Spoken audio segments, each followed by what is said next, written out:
स्वागत आप सबों का हमारे YouTube channel Bihar board hub पे। जैसा कि आपको पता है कि ये जो चैनल क्रिएट किया गया है क्लास 10th के लिए किया गया है और जो भी स्टूडेंट 2024 में अपियर होने वाले हैं फाइनल एग्ज़ाम के लिए, उसके लिए मोस्ट इम्पॉर्टेंट क्वेश्चंस मैं यहाँ पे लाया हूँ पॉलिटिकल साइंस से संबंधित। पॉलिटिकल साइंस जो कि आपके बुक का नाम है लोकतांत्रिक राजनीति, उसी में पहला चैप्टर हम लोग लाए हैं लोकतंत्र में सत्ता की साझेदारी।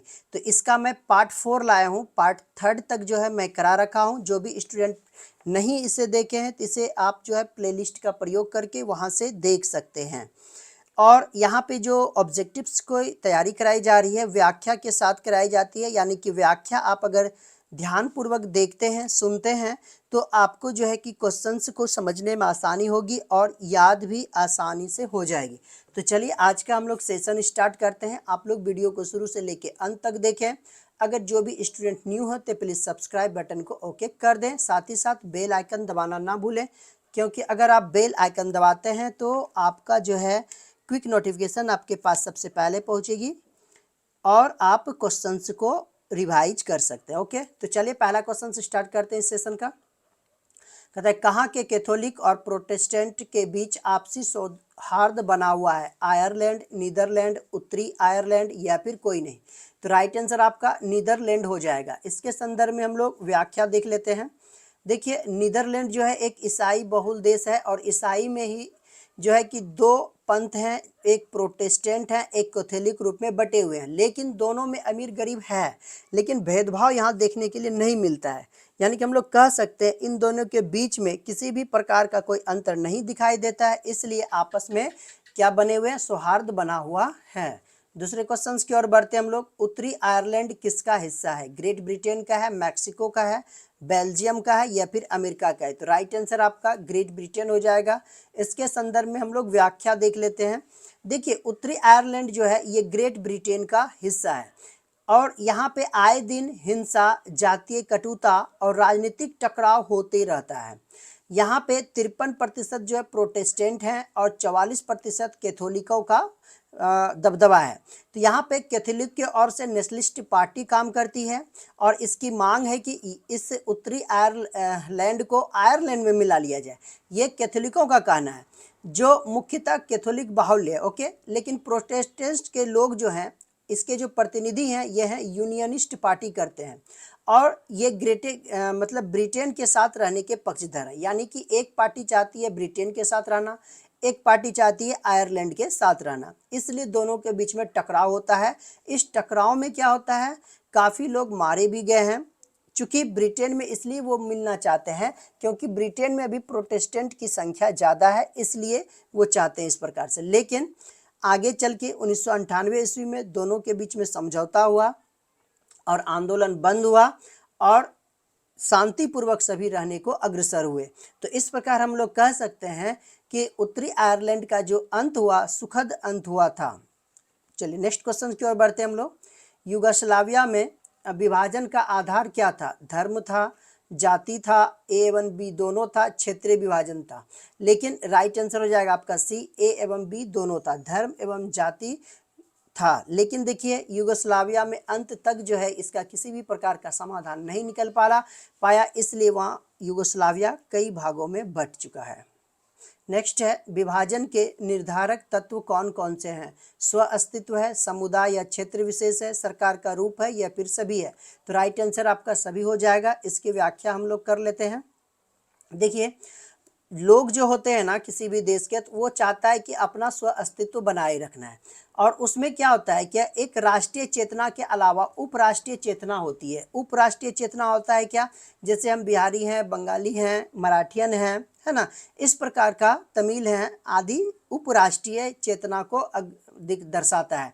और राष्ट्रीय चेतना के अंतर्गत हम लोग कह सकते हैं कि हम भारतीय हैं। अगर सभी भारतवासी ये समझने लगे कि हम भारतीय हैं तो किसी भी प्रकार का विभाजन होगा ही नहीं, लेकिन ऐसा कम ही देखने को मिलता है, इसलिए उग्रता का रूप धारण करने लगता है। बस यही दो अंतर के कारण।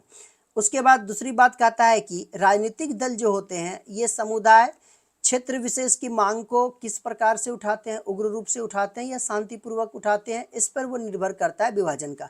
तीसरी बात है विभाजन का सरकार के रूप पे भी निर्भर करता है कि सरकार विभाजन करना चाहती है या नहीं चाहती है।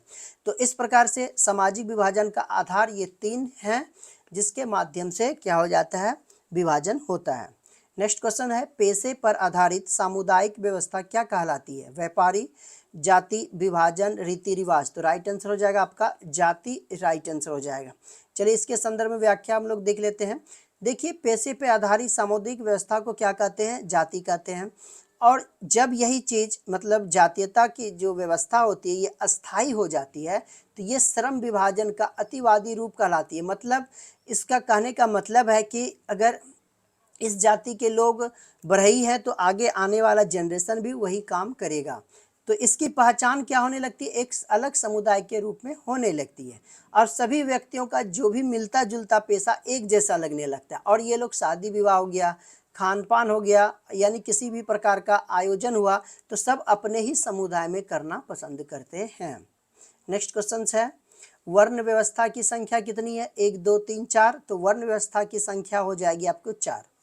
तो इसके संदर्भ में हम लोग व्याख्या देख लेते हैं।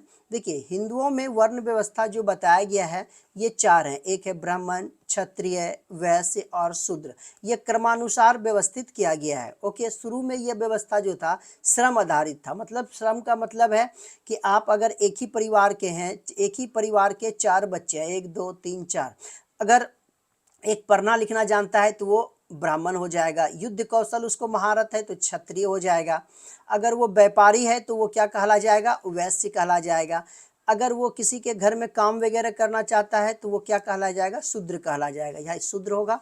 यानी कि हम लोग कह सकते हैं कि ये श्रम विभाजन पे आधारित था।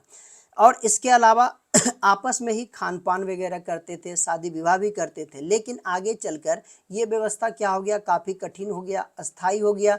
ये जो श्रम विभाजन का आधार था ये बंद हो गया। अब शादी विवाह क्या होने लगा, एक वर्ग तक ही सीमित था।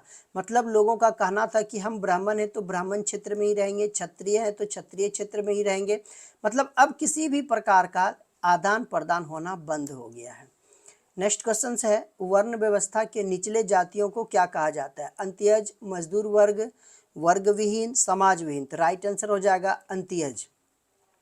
इसकी व्याख्या देख लेते हैं। वर्ण व्यवस्था के निचले क्रम को ही हम लोग क्या बोलते हैं, अंत्यज कहा जाता है, यानी कि शूद्रों को। इनके साथ क्या ऐसा व्यवहार होता था, छुआछूत का व्यवहार किया जाता था। इन्हें राजनीतिक सत्ता से भी दूर रखा जाता था। लेकिन वर्तमान की बात की जाए भारतीय राजनीति में तो काफ़ी कुछ बदल चुका है। धीरे धीरे दलितों में भी क्या आ गई है, जागरूकता आई है, वे भी अब सत्ता में भागीदारी करने लगे हैं। नेक्स्ट क्वेश्चन है निम्न में समाज सुधारक कौन है, ज्योतिराव फुले, भीमराव अंबेडकर, महात्मा गांधी, सभी। तो राइट आंसर आपका सभी हो जाएगा। नेक्स्ट है भारतीय संविधान के किस भाग में जातिगत भेदभाव का निषेध किया गया, प्रथम, द्वितीय, तृतीय, चतुर्थ। राइट आंसर आपका हो जाएगा तृतीय भाग में ऐसी बातें कही गई है। इसके संदर्भ में व्याख्या कर लेते हैं। कहता है तृतीय भाग में, भारतीय संविधान के तृतीय भाग में कहा गया है कि भारत के कोई भी नागरिक हो वे अपने इच्छानुसार जो है कहीं भी किसी भी जगह और कोई भी पेशा चुन सकता है, व्यवसाय चुन सकता है। जाति भावना को निषेध करने वाली व्यवस्था भी सरकार ने नीतियां बनाई है। छुआछूत की भावना को सरकार ने अपराध घोषित किया है और इसके लिए दंड का भी प्रावधान किया गया है। नेक्स्ट क्वेश्चन है पुराने जमाने में किसे जमीन रखने का अधिकार नहीं था, ब्राह्मण को, शूद्र या अछूत को, क्षत्रिय को या फिर वैश्य को। तो शूद्र को जो था जमीन रखने का अधिकार नहीं दिया गया था। तो इसके अंतर्गत हम लोग व्याख्या देख लेते हैं कि पुराने जमाने में क्या हुआ था।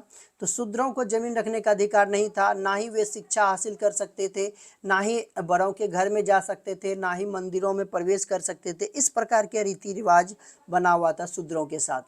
केवल और केवल उच्च वर्ग के जो लोग होते थे उन्हें ही शिक्षा पाने का अधिकार दिया गया था। परंतु वर्तमान स्थिति काफ़ी बदल चुकी है। अब जाति पर आधारित ऐसी भावनाओं को ख़त्म कर दिया गया है और इस प्रकार के जो काम करते हैं उसको गैर कानूनी घोषित कर दिया गया है। तो वीडियो आपको पसंद आया हो तो प्लीज़ अपने दोस्तों में भी शेयर करें, लाइक करें एंड कमेंट करें। धन्यवाद।